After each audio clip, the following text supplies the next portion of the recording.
இடத்துல போய் நீங்க உங்க பிள்ளைய போய் குடுக்கணும்? அ? அவங்க பிள்ளைய எங்க கட்டிக் குடுக்கணும்னு சொல்றதுக்கு நீ யார்றா?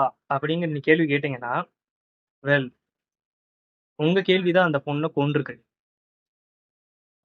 மக்களே இந்த வரதட்சணை அப்படிங்கிற மீனிங் என்ன தெரியுமா? அந்த வார்த்தைக்கு மீனிங் என்ன தெரியுமா?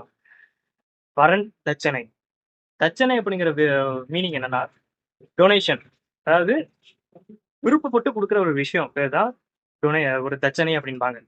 வீட்டுக்கு வர வேண்டிய ஒரு வரன், வரக்கூடிய ஒரு வரன், ஒரு டொனேஷன் மாரி குடுக்குறது பேர் தான் வரதட்சணை. நெனச்சு பாருங்க, உங்க வீட்டுக்கு யாரோ வந்துட்டு டொனேஷன் கேட்க வராங்க. மிரட்டி கேட்டா என்ன பண்ணுவீங்க? அடிச்சு மூஞ்சிய உடைச்சிட மாட்டீங்க? அ? அதே மாதிரி தான் மக்களே இவங்களையும் போட்டு அடிச்சு வெளிய அனுப்பியிருக்கணும். வேண்டான்னு சொல்லி அனுப்பியிருக்கணும். ஏன் கட்டிக் குடுக்கணும்? அ? ஏற்கனவே ட்ராமால இருக்க அந்த பேரண்ட்ஸ போய் ஏன்டா மேற்கொண்டு இப்படி பண்ற? அப்படின்னு நீங்க கேட்கலாம். அந்த அப்பா இன்டர்வியூல என்ன சொல்லியிருக்காரு தெரியுமா? ஒருவனுக்கு ஒருத்தின்னு இருந்திருக்கா அந்த பொண்ணு, என் பொண்ணு. அதனால தான் பாவம் போயிட்டா அப்படின்னு அழுதுகிட்டே சொல்றாரு. பெருமையா இருக்கு வேற சொல்லிக்கிறாரு அதுல. மக்களே இவங்களுக்கு பிரச்சனை என்னன்னா, அவங்கள பொறுத்தவரைக்கும் சந்தோஷமா இருக்கிறது எப்படின்னா, என்ன ஒரு ட்ராமாடைஸ் சிச்சுவேஷனா இருந்தாலும், அவங்க பொண்ணு அத அட்ஜஸ்ட் பண்ணிக்கிட்டு